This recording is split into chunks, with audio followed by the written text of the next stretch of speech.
Muito bom, gente. Domingo passado eu sei que vocês morreram de saudade de mim. Tô brincando. Ninguém falou nada, significa que ninguém sentiu falta. Fiquei chateado. Sabe que eu sou carente, eu preciso desse retorno. Vocês, puxa, morremos de saudade de você. Sentimos a falta. Ninguém falou isso, gente. Ninguém. Tem gente que nem percebeu que faltei. É coisa séria. Não, domingo passado estávamos fora. Eu sei. Domingo passado estávamos fora, aliás, a semana inteira, eu e minha esposa e Matias também. Então não estivemos aqui no domingo passado. Mas é bom estar de volta, é bom passar tempo e ver vocês. A gente estava com saudade de vocês, é sempre muito bom. Porém, hoje eu tenho más notícias para vocês. Eu acho que alguns já leram o texto em casa e talvez estejam pensando, bom, ele vai cavar um buraco bem fundo e vai deitar nele, né? Porque o texto de Mateus 7, 13 e 14 não é um texto fácil, né? Eu diria que talvez até polêmico seja, né? Sérgio e Andressa, quando eles começaram o culto aqui, a parte do louvor, antes eles acabaram até lendo o texto, que diz assim, entrem pela porta estreita, pois larga é a porta e amplo o caminho que leva à perdição. E são muitos os que entram por ela. E aí no versículo 14 ele diz, assim como também é estreita a porta e apertado o caminho que leva à vida, e são poucos os que a encontram. Então, esse texto está em Mateus 7, capítulo 7, versículo 13 e 14, e como eu disse antes, é um tanto quanto pesado. E aí, como é que a gente responde? O que vocês entenderam nessa semana, quando vocês leram esse texto? Qual foi o pensamento que veio à mente de vocês quando vocês leram um texto assim? Quem leu nessa semana? Não quero expor você, gente, não precisa erguer a mão. Não quero expor. Mas quem entende ou sabe do texto, ou leu o texto e queira falar alguma coisa sobre, quem gostaria? Fala, André. Nós temos um conflito, né, acontecendo dentro de nós. Uma parte de nós, a gente vê isso muito no desenho, né? Acho que é bem ilustrado um diabinho aqui, um anjinho aqui, já viu aquilo? Basicamente, a ilustração eu não gosto dela, mas basicamente ele quer demonstrar um conflito que existe dentro de nós. De algo que você sabe que é certo e que você deve fazer, mas que você muitas vezes não tem vontade ou não tem força para fazer. Então, essa é a questão, o conflito que existe dentro de nós. E o André até citou o texto que Paulo diz que dentro de nós esse conflito se chama a carne que luta contra o espírito. E Paulo vai mais além, ele diz, porque na verdade o nosso espírito está pronto, mas a carne não. Então, uma parte de nós, carne significa a parte humana, aquela coisa que realmente deseja as coisas que não são boas. Então, agora esse texto fala dessa porta estreita e da porta larga. E eu quero passar um tempo essa manhã falando ou pensando junto com vocês sobre essas realidades que a gente enfrenta no dia a dia. Nós enfrentamos realidades a todo momento. E enfrentamos a realidade quando a gente lê um texto como esse. O que eu vou fazer quando eu leio um texto como esse? É impossível eu passar por ele e não começar a pensar. Mas por que Jesus disse um negócio desse? E por que a Bíblia não é tão odiada assim? Por que quando a gente lê um texto desse, a gente diz, não, isso aí não funciona? Gente, muitos odeiam a Bíblia, não é porque eles acham uma contradição na Bíblia, mas é porque a Bíblia contradiz o que o ser humano pensa a respeito dele mesmo. Quem de nós gosta de ser confrontado quando nós fazemos algo errado? Quem gosta? Por exemplo, dentro do relacionamento, homem e mulher, marido e esposa, acontecem os conflitos onde um ofende o outro, ou de repente diz alguma coisa que ofendeu o outro, mas ele não tomou conhecimento disso. E de repente, geralmente é a mulher que chega, vamos discutir a relação. O homem geralmente não gosta, mas pelo menos é o que eu penso, né? De repente tem homens que gostem, mas eu acho que não. Não é tão comum, mas de repente a mulher chega e diz, olha só, você me ofendeu. Você diz, você já vem se defendendo, né? Você já vai se defendendo, não foi assim, não tive essa intenção, não falei assim, não foi esse o tom que eu usei e assim por diante. E quando a gente lê um texto como esse na Bíblia, a gente faz a mesma coisa. Diz, olha só, esse não é bem assim, esse texto foi escrito há 2000 anos atrás, não tem mais validade para nós hoje. Gente, olha só, isso é uma forma de tentar perverter, eu diria assim, de converter a mensagem da Bíblia para uma outra coisa, né? Porque nós não gostamos de ser confrontados. Muito bom, nós vamos enfrentar essa realidade aí. São dois caminhos que se mostram à nossa frente. Ele começa dizendo, Primeiro ele fala da porta, depois ele cita, logo depois da porta ele cita o caminho, e ele cita também 2 tipos de pessoas, 2 grupos de pessoas. No texto, em 2 versículos, ele fala da porta, fala do caminho e fala das pessoas. Então vamos ver primeiro, analisar aqui juntos a porta. A existência de 2 portas. Existem 2 portas. Em primeiro lugar, vamos considerar a porta larga. O que é a porta larga? Eu sei que André já falou alguma coisa aqui, mas porta larga é basicamente o que nós temos na igreja ali. Ela tem 2 partes, totalmente diferente dessa. Ela tem 2 partes. Para você passar com aquela mesa, é mais fácil você passar por aquela do que por essa. Concorda? Então, porta larga significa que você pode ir por ela do jeito que você é. Do jeito que você está. Você pode trazer consigo o que você quiser. Mochilas, pode levar consigo também malas, o que você quiser pode levar. Você pode trazer também quem você quiser junto com você. Porque a porta é larga e você pode passar por ela sem problema nenhum. Se você quiser trazer a necessidade de manter os 10 mandamentos, você pode também, a porta é larga, os 10 mandamentos cabem com você. Se você quer levar junto contigo a ideia de que você é salvo por obras, pode também, porque a porta é larga, ela cabe com você, vai junto, não tem problema nenhum. Se você quiser trazer o batismo como uma forma de salvação, pode também, a porta é larga. Leva junto com você, passa tranquilamente. Se você quiser levar o teu próprio código moral e de conduta, pode também, a porta é larga, você pode levar contigo. Porque ela é larga, você pode passar, não tem problema nenhum. Pelo fato dela ser larga, ela permite você passar por ela, sem problema nenhum.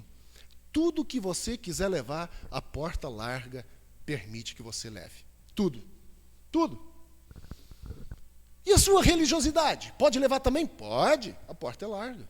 Pode levar contigo. Os ensinos das mais variadas vertentes de filosofias, pode também? Claro que pode. Puxa, a porta é larga, aceita tudo, leva contigo. Agora, é recomendável passar por essa porta? Aí já nós temos que pensar um pouco. É recomendável você passar por essa porta? Jesus não recomenda, nesse texto, que você entre por essa porta, mas diz que muitos vão passar por ela. Está lá no texto. E são muitos que entram por ela, diz. Ele não recomenda, mas diz que muitos vão entrar. Mas pelo fato da porta ser larga, gente, ela deixa espaço para todos os tipos de erros também. Todos os tipos. Porque você não é limitado. A porta larga não te limita em nada. Você pode levar o que você quiser. Também as coisas boas, assim como as coisas ruins. Ela não limita. E porta larga é um problema por causa disso. E esses erros que eventualmente vão juntos com a gente resultam em graves problemas. Agora vamos olhar para a porta estreita. Eu acho que você já pode passar ali. Aí, tá bom. Porta estreita. A porta estreita já é mais restritiva. Olha só, se você comparar aqui porta larga e porta estreita, você já vai ver que já é mais restritiva. Só que o texto que Jesus diz aqui, não é uma porta necessariamente como essa, mais parecido com uma catraca de ônibus. Quem já andou de ônibus aqui? A maioria já andou. Gente, olha só, quando eu comecei a andar de ônibus, nós não somos do Rio, a gente é do Sul. Então, quando eu comecei a andar no Rio, naquela época não tinha o BRT ainda, 10 anos atrás, eu um dia entrei naquele 882, vindo lá de Santa Cruz em direção à Barra da Tijuca. Eu me senti um adesivo de para-brisa de ônibus. De tão esmagado que eu estava. Assim. Verdade, você se sente... Né, se você quer sentir o calor humano, pega um ônibus assim. Calor humano. Se você é carente, precisa de pensar... Ah, gente, deixa eu só contar esse negócio para vocês, eu achei fenomenal. Sabe que agora aqui no Rio tem aquelas propagandas no ônibus atrás, né? Esses dias... Eu vi um negócio que me chamou a atenção, mas achei fenomenal. Uma proposta de emprego numa dessas empresas de ônibus. Ela estava escrito assim: se você não tem namorada, venha trabalhar conosco, você conhecerá muitas pessoas. Eu achei legal, uma jogada de marketing muito interessante. Não é? Então o camarada está ali olhando, desiludido com a vida, sem namorada, ele olha e diz: puxa, 2 coelhos com uma cajadada só. Eu arranjo emprego e arranjo a namorada, não é? Funciona. Gente, isso funciona. Pelo menos pode funcionar de repente na jogada deles, mas olha só, a roleta ou a catraca que o ônibus tem, se você tem uma mochila nas suas costas, você já ficou preso na catraca? Eu já fiquei, já entrei naquela catraca com a mochila nas costas e não vai nem para frente nem para trás. E aí você olha para o cobrador, o trocador, conforme você queira chamar, esperando dele uma ajuda, ele está lá assim, olhando para frente, assim, virado de lado, olhando não quer nem saber se você está entalado lá ou não. Agora, a porta estreita de quem a Bíblia fala, ela está falando de uma catraca assim. Você não pode levar todas as coisas contigo. Não dá, não vai passar, não dá. É dessa porta que Jesus está falando. Quando nós passarmos por essa porta estreita, se você optar passar por lá, só há espaço para você. Você não pode levar mochila, você não pode levar consigo coisas muito grandes. Nós não podemos, porque a porta é restritiva. E o Senhor sabia que nós falharíamos com essas coisas, por isso Ele mandou Jesus. O Sérgio falou aqui antes na ministração do louvor, Jesus sabia que nós, eu e você, falharíamos no processo, e que Ele precisava dar essa misericórdia e graça para nós. Ele precisava, e Ele sabia disso, por isso Ele veio. Agora, estamos lá, diante dessa situação toda, uma catraca ou uma porta bem larga. Deixe-me tornar isso um pouco mais pessoal. Nenhum outro nome pode salvar você. Nenhum. Zero. A igreja Ser Livre, nessa que você está essa manhã, não pode salvar você. Não pode. A igreja batista, logo ali em cima, não pode salvar você. A igreja católica, com um novo papa, extremamente popular, legal, sou fã dele, mas não te salva não. Não vai salvar não. Nem a episcopal salva você, nem a presbiteriana, luterana, metodista, assembleia, nenhuma delas salva você. Nenhum desses nomes salva você. Zero. Nenhum. É um engano você achar que o nome de uma igreja, uma religião, vai salvar você. É um engano. A Bíblia não fala isso. A única porta para a salvação, o único nome para a salvação é Jesus Cristo. O único. É o que a Bíblia diz. É o que o texto que acabei de ler diz. E agora? Como é que eu vou reagir? Eu gosto da minha filosofia, da minha religião, eu acho tão bonito. Você pode até gostar, meu irmão, mas vale a pena você arriscar a sua eternidade por causa de uma filosofia, por causa de um ensino bonitinho? Isso tem que levar você a pensar sobre. Agora, o texto é muito claro, diz, olha só, existem duas portas. Essas portas levam a dois caminhos, e esses dois caminhos levam a dois destinos diferentes. E eu estou diante deles. E como é que eu vou fazer? A única porta para a salvação não é outra, senão o Senhor Jesus. E a única porta que pode nos salvar é justamente essa, que não dá para levar excesso de bagagem. Não dá. Uma vez eu disse aqui sobre a questão da nossa religiosidade e tudo mais. Gente, se tem alguém que tem raiva de religiosidade, sou eu. Você sabe disso, vocês me conhecem. Não gosto de religiosidade, não gosto. Ao primeiro cheiro de religiosidade, eu fico doido. Porque eu não gosto de religiosidade. E eu vou dizer por quê. Porque a religiosidade em si não vale nada. Não vale nada. Você pode ser religioso, mas você pode ser podre por dentro. Não foi isso que Jesus falou várias vezes para os fariseus? Ele diz, olha, por fora, bela viola, por dentro, pão bolorento, não é isso? Ele diz, ó, por fora vocês são bonitinhos, pintadinhos, por dentro vocês são fedidos, podres. Então, a religiosidade em si não vale nada, não vale nada. Agora, se temos duas portas, temos também dois caminhos. Existem dois caminhos, e há uma lógica aqui. A porta larga conduz para um caminho largo. E a porta estreita conduz para um caminho estreito. Já a porta larga permite você levar qualquer coisa que você quiser. Qualquer coisa, porque ela é larga, ela permite. Já no lugar, no caminho estreito, já fica mais restritivo. Deixe-me comparar. Imagina você está agora viajando. Quando você viaja, você quer dirigir numa estrada vicinal, uma estrada que seja cheia de curvas, estreita, lombadas, sinais. Você não quer, não é? Você marca o GPS para uma autoestrada. Por quê? Porque lá você vê todo tipo de carro, andam a todo tipo de velocidade, é gostoso, é muito bom, você relaxa, aquilo vai, teu carro está carregadão, né, você leva todo mundo, vai todo mundo muito tranquilo. Mas nessa autoestrada, gente, você vai, como eu disse antes, encontrar todos os tipos de carro que vão a todo tipo de velocidade. Mas também nessa estrada, você vai encontrar aquelas pessoas que são extremamente moralistas, certinhas, e você vai encontrar aquelas pessoas extremamente imorais no trânsito. Não é? Você vai encontrar também aquelas pessoas que regularmente vão à igreja, e você vai encontrar aquelas pessoas que regularmente faltam à igreja. Você vai encontrar nessa autoestrada, por causa desse caminho largo. Você também pode encontrar aquelas pessoas que estão extremamente felizes e aquelas pessoas que vivem extremamente tristes. Aqueles que viajam por essa autoestrada da vida, elas acham que possuem uma felicidade verdadeira. E aparentemente dá essa impressão, porque você está viajando, a coisa está fluindo, né? Você está a sabor do vento. Basicamente a impressão que eu tenho, gente, é quando você entra num navio. Nós fizemos um passeio de navio esses dias e eu percebi o quanto você fica frágil dentro de um navio, não é? Se o capitão não for bom, mas imagina você estar só num navio. Você ergue as velas, você solta as amarras que te seguram no porto, você sobe a âncora e você está livre. As pessoas que viajam nessa autoestrada da vida pela porta larga, elas sentem assim, sabia? Elas estão livres, não tem amarras que as seguram, as velas estão postas, não tem mais a âncora que a segura no lugar, mas sabe, ela está livre mesmo. Só ela não está livre das rochas, do vento e da tempestade. Ela não está livre disso. E quando nós enfrentamos as dificuldades, as tempestades e as intempéries da vida, o desespero nos bate, porque na verdade nós não conseguimos achar em nós a solução própria, porque estamos viajando na autoestrada.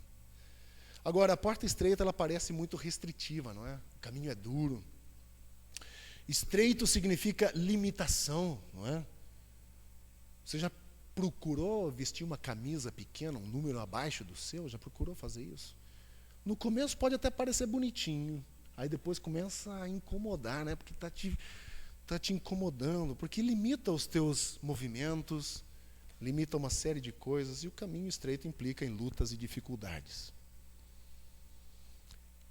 A Bíblia em nenhum momento nos ensina, em nenhum momento, que a nossa vida seria um mar de rosas. Nenhum momento. Cristianismo não é mar de rosa, não, gente. Cristianismo não é você começou a frequentar, deu seu dízimo e ficou rico. Você não encontra isso na Bíblia, isso é antibíblico. Isso é uma doutrina, é uma filosofia que não encontra base bíblica nenhuma. Não é isso. Cristianismo é passar pela cruz. Qual que é o símbolo da cruz? Vergonha, dor, sofrimento. E às vezes nós passamos por isso, a gente é constrangido, a gente passa por sofrimento, mas não significa que agora eu tenho que... é assim mesmo. Não é isso, não. A Bíblia não chama a gente de mais que vencedor. A gente não é um ser humano destruído, derrotado. O apóstolo Paulo diz, eu posso ser oprimido, mas não destruído. Não é? Posso ser oprimido, mas não destruído. Aí a maioria do crente vive destruído, cara. Alguma coisa errada tem, não é? Alguma coisa errada tem. Então, talvez essa pergunta martele na sua mente. Por que Deus é tão restritivo? Por que Deus restringe as coisas? Quando eu fui pai, a minha percepção de Deus mudou. Porque quando você é pai, você percebe que entre eu e Deus a coisa é mais ou menos parecida.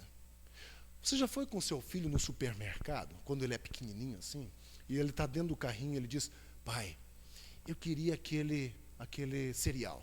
Só que cabe no orçamento, você bota o cereal lá. Você virou a primeira parte assim, ele já quer outra coisa. Aquilo que você acabou de dar para ele já não tem valor nenhum. Né? Ele já esqueceu, pai, eu quero isso aqui. Olha só, já peguei o cereal. Pô, você é ruim, você é mau, não quer me... Sabe? E a gente faz a mesma coisa com Deus. A mesma coisa. Mesma coisa. A primeira coisa, Deus, me dá isso. Aí, às vezes Deus nos dá, cara, sabe? Às vezes Deus nos dá um presente fenomenal. Daqui 5 minutos, 10, já você esqueceu do presente que você recebeu, já pede outro. Já, Deus não me dá. Aí demora 5 minutos para você receber. Porra, Deus é mau, sabe? Poxa, como é que pode, né? Deus é tirano, me limita, não me dá as coisas, não quer minha felicidade. É esse tipo de pensamento que passa na nossa mente. A gente, só eu quero. Aí Deus restringe algumas coisas para o nosso bem. Nós restringimos coisas aos nossos filhos para o bem deles. Se você fizer tudo que o seu filho quiser, você vai criar um monstro e não tem devolução, hein, gente? Ninguém aceita de volta, não. Né? Você criou um monstro. E aí, como é que vai ser? Como é que você vai lidar com isso depois? Não tem devolução. Às vezes a gente compra uma roupa pequena, bota, vai lá e troca, tudo certo. Mas com filho não funciona assim. Não dá para fazer teste, não. Né? Não dá para fazer teste. Vamos ver se isso vai dar certo. Agora, dessa vez, eu vou dar tudo para o meu filho. Cara, você estragou a criança, né? Eu acho que a limitação que Deus coloca em nossa vida, através da palavra dele, é justamente para nos ensinar, para nos direcionar. Sabe? Não é que é um Deus punitivo, um Deus tirano, um Deus mau, que enquanto você está se dando mal aqui, ele está lá em cima dando gargalhada, como aquele filme O Advogado do Diabo mostra, no finalzinho, se você assistiu esse filme, bem no finalzinho lá, ele diz, enquanto você está aí sofrendo, Deus está lá em cima, gargalhando, sabe? Enquanto você está se dando mal. Não é esse Deus que a Bíblia mostra. Deus mostra que, às vezes, ele nos limita para nos apontar um caminho para o nosso próprio bem. Assim como nós, como pais, limitamos o nosso filho apontando o caminho para o bem dele. Mesma coisa. Algumas coisas especiais acontecem no momento em que eu e você entregamos a nossa vida a Cristo. Algumas coisas especiais. Por exemplo, algumas pessoas dizem assim para mim, o Matias é a sua cara. Aí eu geralmente costumo de responder, isso é ótimo para mim, e é ruim para ele. Né? Já pensou, eu sou parecido com meu pai, que chato. Né? Talvez ele queria ser parecido com uma outra pessoa, não sei, né? Pode acontecer, mas as pessoas dizem, poxa, mas é a tua cara. Eu falo, isso é ótimo para mim, mas é ruim para ele. E quando nós nascemos numa família, nós herdamos certas características dos nossos pais. Nós herdamos. Nós temos atitudes que mudam. Eu só descobri que eu ficava parado igual meu pai depois que eu vi meu pai. Meu pai fica assim o tempo todo. E de repente eu estava assim também, falei, mas cara, meu pai faz isso, que coisa. Sabe, coisa boba assim, né? Você está assim, desse jeito, e meu pai fica assim. Mas isso está dentro do teu DNA. Quando você entrega a sua vida a Cristo, meu irmão, você herda características de Deus. E Deus quer que você ande como Ele. Sabe? Se Deus para assim, Ele quer que você pare assim também, cara. Sabe? Não é tão diferente assim, não. São características, estão aqui na Bíblia. Entregou a sua vida a Cristo, anda como um cristão. Se Deus é o teu Deus, você vai procurar ser parecido com Ele, porque você herdou, através do novo nascimento, essas características. Você herdou, gente. Não tem como ser diferente. Você herda características de Deus, porque o Espírito Santo habita em você. Essa é a diferença. Muito bom. Se temos duas portas com dois caminhos, temos também dois destinos. Pode passar os dois que estão relacionados.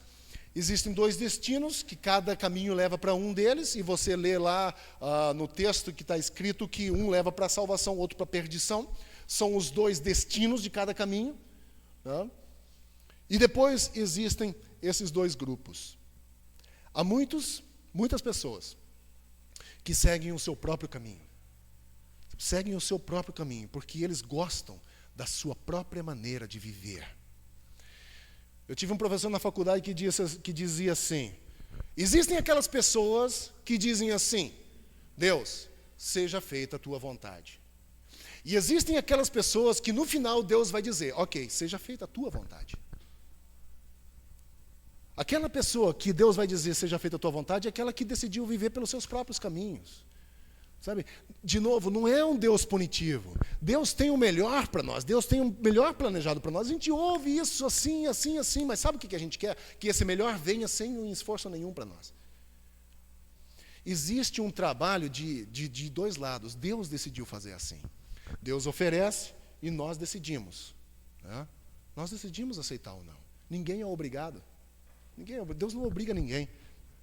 Isso provém de nós, é o desejo de cada um. Há muitos que seguem os seus próprios caminhos.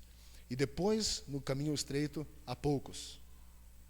Poucos que aceitam o caminho de Jesus. Mas os poucos que percebem que o estilo de vida estreito é um estilo de vida feliz, esses são os poucos que vão descobrir a verdadeira paz e liberdade.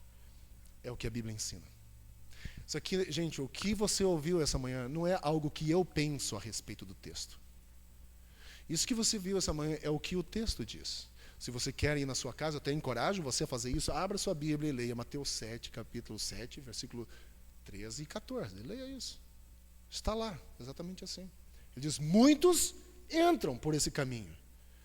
Agora, qual que é a diferença quando ele diz que muitos entram? Olha só, versículo 14, né? A diferença. Primeiro ele diz, entrem pela porta estreita, pois larga é a porta e amplo o caminho que leva à perdição, e são muitos os que entram por ela.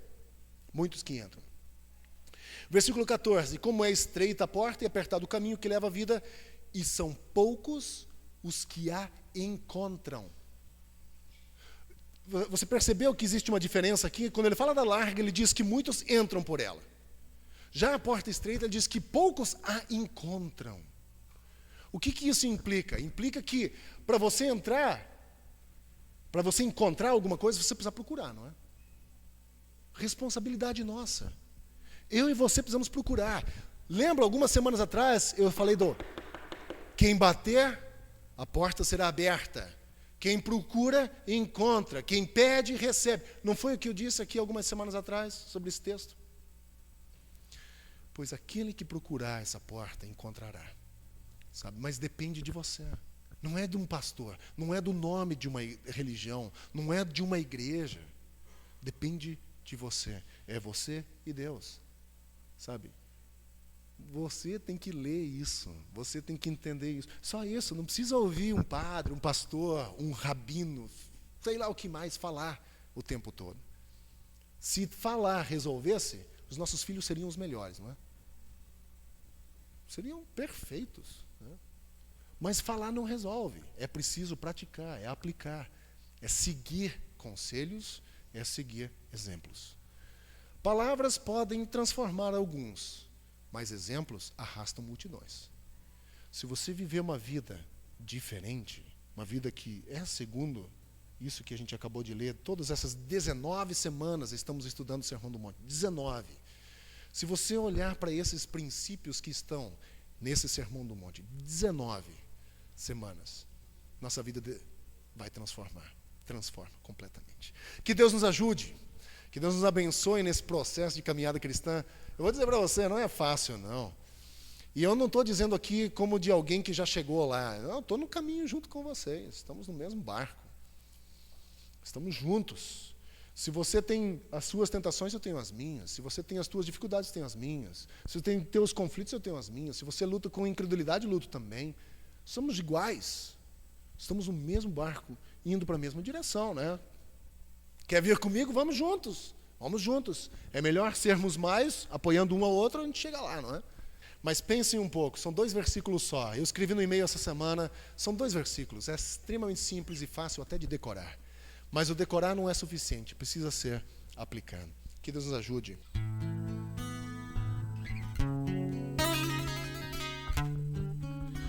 Próximo domingo teremos a igreja de Niterói com a gente. Pastor Moisés estará pregando aqui e a igreja toda virá. Então eu quero convidar você também a estar conosco aqui no domingo que vem às 10 da manhã, compartilhando também desses momentos tão especiais de comunhão, de aprendizado, de louvor no próximo domingo. Vamos orar encerrando esse período aqui e você pode ficar à vontade, pode conversar, é extremamente importante esse momento de interação. Querido Deus, eu quero agradecer essa manhã por cada pessoa que veio aqui, cada pessoa que tirou o tempo dele para investir em algo que julga ser importante. Então, nesse momento, eu peço que o coração de cada um de nós seja confirmada com a importância da atitude que tivemos, de tomar parte daquilo que realmente é importante, eu diria até eterno, do qual a nossa vida depende. Então eu peço nesse dia que a Tua palavra continue falando aos nossos corações e que o nosso desejo e que a nossa vontade de depender e de conhecer o Senhor sejam aumentadas essa manhã. E eu peço nesse dia também por todos aqueles de nós que necessitam que a sua fé seja aumentada. Eu peço nesse dia porque teus discípulos, enquanto você andava aqui na terra, pediram isso também. Diante da incredulidade deles, eles disseram: Senhor, aumenta a nossa fé. Faço eco à palavra deles na nossa vida essa manhã, clamando ao Senhor: aumenta a nossa fé. Que possamos depender do Senhor, que possamos olhar para a Tua palavra, tirar dela caminhos para a nossa vida. Eu quero pedir que o Senhor nos abençoe ainda nesse dia, que nós possamos continuar na comunhão uns com os outros e com o Senhor. Possamos rir, nos alegrar, incentivar e encorajar uns aos outros no amor do Senhor. Peço nessa manhã que a graça do Senhor Jesus, para que o amor de Deus o Pai, a comunhão e consolação do Espírito Santo seja conosco hoje e sempre. Oro isso em nome de Jesus.